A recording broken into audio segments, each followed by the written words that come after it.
Económica, el IPC, presentó una variación del 0,7% en el mes de julio y uno de los factores, precisamente, es el alza en las tarifas eléctricas. Queremos conversar sobre esto, también el alza de la parafina. Por ejemplo, ahí estamos viendo imágenes cómo la gente ha tenido que ir en las últimas horas a cargar parafina, porque además estamos atravesando días muy fríos. Está en contacto con nosotros Tomás Flores, economista. ¿Cómo está, Tomás? Buenas tardes. Muy bien, Karim. Muy buenas tardes. Bueno, nosotros estamos preocupados por estas cifras que conocimos el día de hoy. ¿Estaban dentro del rango de lo esperado? ¿Les sorprendieron? ¿Cómo las podemos explicar? Si usted nos ayuda a aterrizar esto para que las personas entiendan de manera simple cómo les va a afectar a ellos este 0,7% de inflación en julio. Por cierto, Karim, por cierto que es una mala noticia. ¿Te fijas? Este es un aumento del costo de la vida, de hecho, superior al que tuvimos en el año pasado, en el mismo mes. Y casi la mitad, un poquito menos de la mitad del incremento se explica justamente por la tarifa eléctrica. Tarifa eléctrica que ya subió el mes pasado. ¿Te fijas? Ahora, el mes antepasado, perdón. Ahora, en esta oportunidad, la tarifa sube 12%.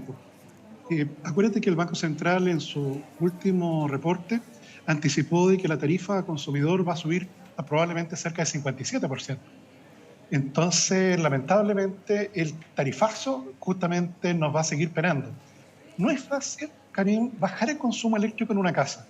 ¿Te fijas? Porque, claro, ya se han hecho aumentos de eficiencia como cambiar las ampolletas. ¿Te fijas? De hecho, de las ampolletas antiguas, yo creo que ya no hay en el comercio. Entonces, cuando te llega una cuenta de la electricidad 30% más cara, eso significa que tienes que reducir el gasto probablemente en el resto del presupuesto familiar. Sí. Entonces, de ese punto de vista, que estamos ante una cosa, bueno, bien significativa. Tomás. ¿Y para qué decir? Claro, perdón, Karim, que para qué decir que te llegue la cuenta de la luz sin tener luz disponible en tu casa. Es que eso le quería plantear. Resulta tan contradictorio que justo viene este tarifazo, aumentan las tarifas eléctricas en un 20%, en un 12% ahora. ¿Y cómo vamos a los chilenos pagar una cuenta por un servicio que no se está entregando o que se está entregando de tan mala manera? No sé, desde el punto de vista económico, ¿cómo ve usted esa situación? ¿O qué podría esperar uno? Que tal vez la gente va a dejar de pagar, si es que dejan de pagar, se les corta el servicio. Muchos de ellos no han tenido luz en una semana y les están llegando las cuentas con estos incrementos, entonces es complejo, ¿no? No, sin duda. Bueno, además me incluyo en ese grupo. ¿De qué? ¿De los que no tienen...? De los que llevan una semana, sí, una semana sin luz en la casa. ¿Usted está una semana sin luz en su casa? Sí, claro. ¿No? Sí. ¿Y ya recibió alguna respuesta? ¿Ha llamado preguntando? Mira, bueno, la municipalidad llegó bien rápido, porque claro, un árbol se llevó 4 postes en su caída, y claro, la municipalidad es la que ha ayudado, y durante el día de hoy se acercaron en él para ver qué efectivamente tenía que hacer, o sea, qué insumos requiere, traer los postes, traer los cables, qué sé yo. ¿Usted cree que es necesario revocar la concesión de Enel? Mira, yo te cuento, porque yo estuve involucrado en el proceso que se siguió en relación a la concesionaria de obras sanitarias y en Osorno. ¿Te recuerdas el caso? Recuerdo perfectamente. Corte de suministro de agua. Eso tiene 2 caminos. Uno, las multas. ¿Te fijas? El regulador te impone multas y ese es un camino. El problema es que la multa es para el gobierno, es para el tesoro público. Entonces, lo que nos importa a los consumidores es la compensación. Y ya en él, tengo entendido, entró en un proceso de mediación colectiva voluntaria con el SERNAC.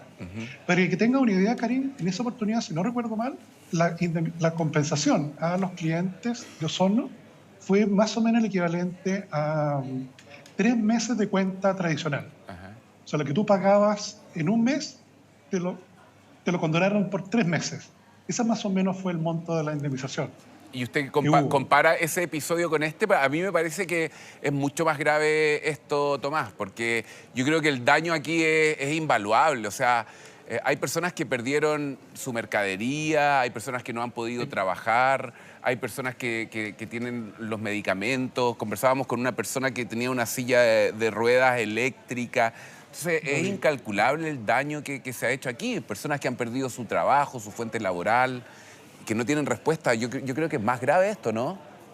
Sí, hay que diferenciar, sí, entre empresas y personas. Efectivamente, en ese caso de agua, de suministro de agua potable, hubo una compensación diferenciada, en la cual lo relevante es que las personas, por favor, anoten todos los gastos extraordinarios en que han incurrido. Ojalá guarde las boletas si es que efectivamente esta situación se prolonga en tribunales. Yo creo que mi recomendación a la empresa es que llegue a un arreglo rápido. Te fijas, yo creo que no estamos no están los ánimos como para ponerse a pelear en los tribunales. Tú sabes que si no se llega a acuerdo con el CERNAC, hay que ir a tribunales. Yo le recomiendo a la empresa que llegue a acuerdo con el CERNAC. ¿Te fijas? Porque, claro, tal como tú señalas, el daño es sustancial. Y claro, de hecho, si tú me dices hoy día, Karen, que si yo estoy dispuesto a que no me paguen nada de compensación con tal de que me devuelva la luz hoy día en la noche, mira, yo incluso te diría, oye, mira, no me compensen nada, pero dame la luz, por favor. No, claro, es que posible. sí, es que tal vez, Tomás, su situación es muy distinta a la persona que tiene un almacén que perdió su mercadería los 7 días sin poder trabajar y todo el tiempo que le va a poder retomar el nivel de lo que necesita, de los productos, los costos, para poder volver a levantarse y a estar en el nivel en el que estaba. Entonces, nos ha tocado ver, los casos son todos muy distintos. Entonces, yo entiendo que la conciliación tal vez va a decir la empresa, ok, durante 3 meses los clientes no me paguen la luz, haciendo el símil con lo que ocurrió en Osorno. Sí, pero hay un montón de otros daños que tal vez no estamos midiendo. El árbol que cayó sobre la casa, el daño colateral, el negocio que no puede atender, la persona que no pudo ir a trabajar y que su empleado lo despidió. Entonces, los artefactos que se echaron a perder. O sea, hay un montón de otras cosas que la conciliación no contempla, ¿no? Yo no sé si el sistema esté preparado para esto. Mira, efectivamente hay una conciliación general, ¿te fijas? Donde uno trata de agrupar los clientes afectados más representativos, pero evidentemente hay particularidades. Y por eso es bueno guardar guardar antecedentes que uno pueda presentar. Te fijas, oye, mire, me tuve que comprar una estufa. Claro. Fijas, tuve que empezar a usar parafina, que antes no ocupaba. Porque en el caso de los daños provocados por los árboles, claro, ahí está el seguro que se tiene que hacer cargo la municipalidad, por ser árboles que están en la vía pública. Sí. De hecho, esos son más lentos, sí, lamentablemente. Sí, Tomás, bueno, volvamos un poquito al tema del IPC de julio. En junio fue 0,1%, ese 0,7% de julio se explica por el alza de las cuentas de la luz, la parafina, pero tengo entendido que hay otros ítems que también incidieron, sí, pero de menor medida, ¿no? Exactamente. Como te contaba, un poquito menos de la mitad es por el tarifazo. También hay precios que estacionalmente ya suben en esta época, vestuarios y calzados, porque se aproxima el cambio de temporada. Significa ya estamos en agosto y por tanto ya se acerca la primavera y habitualmente el cambio de temporada trae consigo aumentos de precios. Y cae la bencina en virtud de lo que ocurrió en los mercados internacionales, pero claro, sube la parafina, a pesar de la reducción que tuvo hace una semana atrás porque se le inyectó dinero a ese fondo de compensación. Recuerda, Karim, que la parafina y la bencina no están en el mismo fondo de compensación. Son mecanismos distintos. Entonces, de ese punto de vista es que, de hecho, ese gobierno no hubiera inyectado ese dinero en ese fondo para la parafina. Hoy día la parafina estaría, yo creo, como en 1.500 pesos al litro. ¿Hay algo que se pueda hacer? Bueno, el gobierno ha descartado de plano que vaya a haber que se vayan a congelar nuevamente las tarifas eléctricas. Bueno, lo que estamos viviendo ahora es porque las tarifas, recordemos, se congelaron durante la pandemia. Entonces, me parece que no es la fórmula. ¿Pero existe alguna otra fórmula? No, yo creo que hay que avanzar efectivamente en estos dos caminos. O sea, reponer servicio lo antes posible y avanzar rápido con el CERNAC. Con el CERNAC podrían llegar a una conciliación, yo te diría que a lo más en 2 o 3 semanas. Bueno, eso va a depender de la voluntad que tenga la empresa, porque en varios casos han querido dilatar esto y una forma de hacerlo es llevándolo a tribunales, ¿no? Evitar la conciliación, evitar el acuerdo voluntario y dejar que los tribunales actúen, y eso inicia un proceso que es aún mucho más lento y engorroso. ¿Qué otras consecuencias tiene para los chilenos este IPC en aumento? No sé, pienso en los créditos, el valor de la UEF. Tomás, si nos puede... Por cierto. No, claro. Efectivamente, al ser la energía parte sustancial de toda la cadena productiva, esto se traduce en aumentos de precios para todo el resto. De hecho, el efecto de primera vuelta es el aumento de la cuenta de la luz. El segundo efecto, de segunda vuelta, es que cuando vas a comprar, no sé, jamón o queso al local de la esquina, ese señor tiene un refrigerador Claro. y por tanto va a tener que subir el precio del jamón y el queso. Pero también hay otro efecto más, ¿eh? El IMASEC. El IMASEC de agosto, Karen, probablemente va a ser negativo. O sea, cuando tienes a cerca del 60% de la población sin suministro y muchas actividades económicas paralizadas, justamente la actividad económica va a sufrir y vamos a tener probablemente una caída en el reporte de agosto. Tomás, le quiero pedir que siga con nosotros. Tenemos que hacer una pausa muy breve. Un par de minutos, nos separamos y ya regresamos. Estamos hablando con Tomás Flores, economista, respecto de las consecuencias que va a tener el alza del IPC del mes de julio. Pausa y volvemos a la tarde en vivo.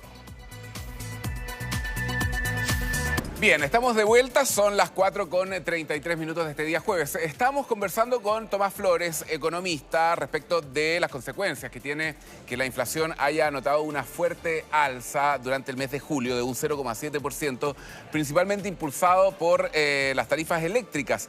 Yo les preguntaba, bueno, ¿qué otras consecuencias, Tomás, va a tener esto para las personas? Vemos ahí imágenes de gente que está cargando parafina para calefaccionarse, sobre todo ahora que no hay electricidad. Estoy pensando en los arriendos, en los colegios. Usted nos decía, en los almacenes todo sube, o sea, sube la luz y sube todo, ¿no? Exactamente, Karen. Es uno de los insumos más relevantes de la economía moderna. Entonces, un incremento como este, acuérdate que el Banco Central dice que el incremento total para las personas va a ser cercana al 60%. Y en el caso de las empresas, cercana al 40%. Entonces, claro, ese es un shock sustancial. O sea, es como equivalente a un aumento brusco del precio del petróleo. Eso es parecido en términos de que se propaga hacia todo el resto de la economía.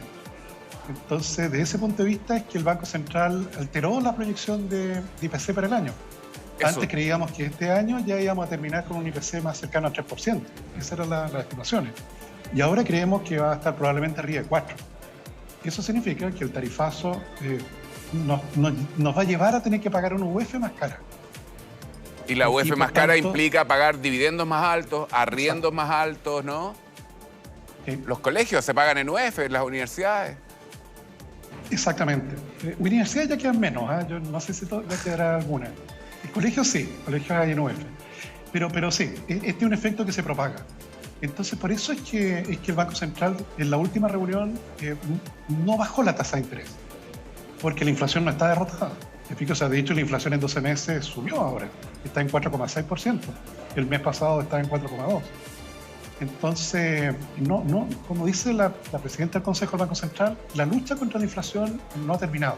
Es cierto que el grueso de la lucha ya se ganó, pero efectivamente todavía no llegamos a la meta. La meta es 3%. Y probablemente nos vamos a demorar casi un año en llegar a esa meta que la tuvimos ante nuestros ojos. Creíamos que ya probablemente en octubre de este año ya íbamos a estar en esos niveles de inflación. O sea, cantamos victoria antes de tiempo. Ahora, esta IPC no tiene que ver tanto con los vaivenes del mercado internacional como ocurre en otros casos, ¿no? Esto es un tarifazo eléctrico por haber congelado las tarifas en su minuto. ¿La posibilidad de un séptimo retiro lo ve viable ante este escenario? ¿Cuánto se ha encarecido la vida de los chilenos? ¿Cree que puede ser perjudicial, que sería oportuno? ¿Cómo lo evalúa? Claro, yo creo que sería desastroso. Claro, sería desastroso. O sea, volveríamos a inflaciones quizás de 2 dígitos. Recuerda que con los retiros anteriores llegamos a 14,1% de inflación. Entonces, y con tasas de interés de crédito hipotecario al alza de nuevo. Piensa tú que en julio del año 2019 un crédito hipotecario era UF más 2%. Sí. Casi equivalente a una tasa de interés de un crédito hipotecario en Estados Unidos. Hoy día es UF más 5. Entonces, un nuevo retiro de fondos, claro, sería de verdad un desastre. Yo creo que en eso el gobierno se lo va a jugar por tratar de evitar de que se apruebe en el Congreso. ¿Por qué? Porque si el Congreso lo aprueba, el presidente tendría que decidir si veta o no esa ley aprobada en el Congreso. Perfecto. Y eso no es fácil. ¿Me explico? O sea, si yo tuviera los zapatos del presidente, me la jugaría por tratar de convencer a mis partidarios de que voten en contra. Porque si no, colocan al presidente en la posición más difícil posible. Que sea él, efectivamente, la última barrera contra el populismo y permitir un nuevo retiro. Sí, se viene un escenario complejo para lo que resta del año. Tomás Flores, muchísimas gracias por conversar con nosotros esta tarde. Que esté muy bien. Gracias como siempre. Encantado. Igualmente. Muchas gracias. Chao, chao.